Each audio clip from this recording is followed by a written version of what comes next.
అందరికీ హాయ్ అండి. ఈరోజు గుప్పడంత మనసు సీరియల్ చూసారా?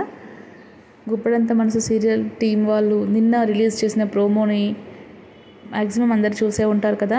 ఆ ప్రోమోని చూసిన వాళ్ళు ఈరోజు చూడకుండా అయితే అస్సలు ఉండరండి. ఎందుకంటే ఈరోజు నుండి రంగ క్యారెక్టర్ని ఒక మలుపు తిప్పే ఎపిసోడ్ అయితే అవ్వబోతుంది ఈరోజు ఎపిసోడ్. సో అందరూ తప్పకుండా టీవీలో చూడండి. ప్రస్తుతానికైతే నేను ఈరోజు జరిగిన ఎపిసోడ్లో కొన్ని ఇంపార్టెంట్ విషయాలైతే మీతో షేర్ చేసుకోవాలనుకుంటున్నాను. ముందుగా ఎపిసోడ్లో అయితే ధనరాజ్ శైలేంద్రని అండ్ దేవయానిని ఏదో విధంగా ఒప్పించి పెళ్లి చూపులకైతే వాళ్ళ అమ్మ అండ్ అన్నయ్యగా పరిచయం చేశాను మీకు. వాళ్ళకి ఆల్రెడీ మీ ఫోటో పంపించాను మనది, కాబట్టి మీరు తప్పకుండా రావాల్సిందే.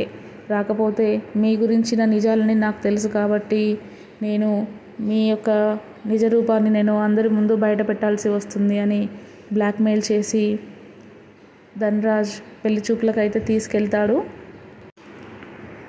మరోపక్క రంగా వాళ్ళ ఇంట్లో సరోజ పెళ్లి చూపులకు వెళ్దాం అనేసి రంగా వాళ్ళ నానమ్మ రంగాని ఒప్పించడానికి నానా ప్రయత్నాలు అయితే చేస్తూ ఉందండి.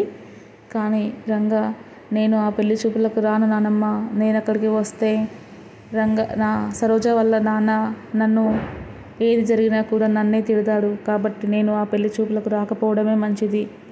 ఒకవేళ నేను అక్కడికి వస్తే సరోజ అందరి ముందు నేను రంగానే పెళ్లి చేసుకుంటాను, నాకు ఈ పెళ్లి చూపులంటే ఇష్టం లేదు అని చెప్పేస్తే మొదటికే మోసం వస్తుంది, కాబట్టి నేను పెళ్లి చూపులకు రాకపోవడమే మంచిది అని వాళ్ళ నానమ్మకి చెప్పి నాకు కొంచెం పని ఉంది బయటకి అనేసి రంగా వెళ్ళిపోతాడు.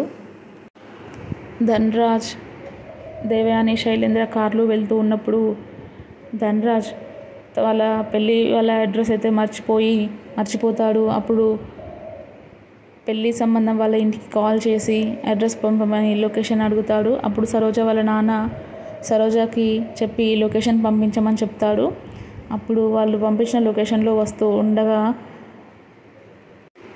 సరోజ అయితే బుజ్జికి కాల్ చేసి, మనం చెప్పిన ప్లాన్ ప్రకారంగా నువ్వు పెళ్లి చూపులు చెడగొడతావా లేదా ఇంకా వేరే ప్లాన్ ఏదైనా చేసి పెళ్లి చూపులు చెడగొడతావా నాకు తెలియదు, కానీ పెళ్లి వాళ్ళు వస్తున్నారు, వాళ్ళకి నేను లొకేషన్ షేర్ చేశాను, గ్రే కలర్ కార్లో వస్తున్నారు, నువ్వు మాత్రం ఈ పెళ్లి చూపులు జరగకుండా చూడాలి అని బుజ్జికి ఆర్డర్ వేస్తుంది.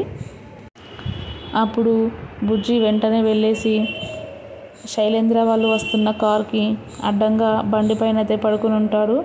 వాళ్ళు ఆ బైక్ని చూసి, ఎవర్రా నువ్వు, కార్కి ఎందుకు అడ్డంగా ఉన్నావు అనేసి కోపంతో కారు నుంచి కిందకి దిగి బుజ్జితో అయితే కన్వర్జేషన్ స్టార్ట్ చేస్తారు. ఇక్కడ నుంచి జరిగే సీన్ అయితే మొత్తం కామెడీ వేలో, చాలా ఫన్నీ వేలో ఉంటుందండి. బుజ్జితో వాళ్ళు జరిగిన సీన్ అయితే, సరోజ నేను ఇద్దరము ప్రేమించుకున్నాము, నేను ప్రేమించిన వారితో ఇంకెవరో ఎలా పెళ్లి చేసుకుంటారు, మీరు మర్యాదగా వెళ్ళిపోండి అనేసి బుజ్జి వాళ్ళతో మాట్లాడుతూ ఉంటాడు. అందుకు దేవయాని శైలేంద్ర కూడా, మనం ఈ పెళ్లి చూపులకి ఏమీ అక్కర్లేదు, ఎవరో ప్రేమించిన వారిని నువ్వెలా పెళ్లి చేసుకుంటావు, వెళ్ళిపోదాము అనేసి అంటారు. నేను మీకు రుజువులు చూపిస్తాను అనేసి వాళ్ళు పంపించిన ఫోటోనే వాళ్ళకి పంపిస్తాడు. ఇదాను మాకు పంపించిన ఫోటోని అడగ్గా అప్పుడు బుజ్జి రంగా అండ్ సరోజ దిగిన ఫోటో అయితే పంపిస్తాడు. ఆ ఫోటోని చూసిన శైలేంద్ర అండ్ దేవయాని షాక్ అయిపోతారండి. ఈ సీన్ మీరు అస్సలు మిస్ అవ్వద్దు. ఈ సీన్ నుంచి అతను పంపించిన ఫోటో వల్ల ఖచ్చితంగా వాళ్ళు రేపైతే పెళ్లి చూపులకు వెళ్ళి అతనితో మాట్లాడతాడు. రేపు వచ్చే ఎపిసోడ్స్ నుంచి అస్సలు మిస్ అవ్వద్దండి. మొత్తానికి మాత్రం రంగా డిబిఎస్టీ కాలేజ్కి రిషిగా ఎంట్రీ అయితే ఇచ్చాడు. ఆల్రెడీ షూటింగ్ కూడా జరిగిపోయింది అని టాక్ అయితే ఉందండి. సో కమింగ్ అప్ ఎపిసోడ్స్ అస్సలు మిస్ అవ్వద్దు, టీవీలో చూడండి.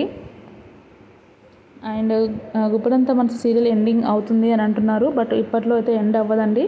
So please watch in TVs only. Thank you.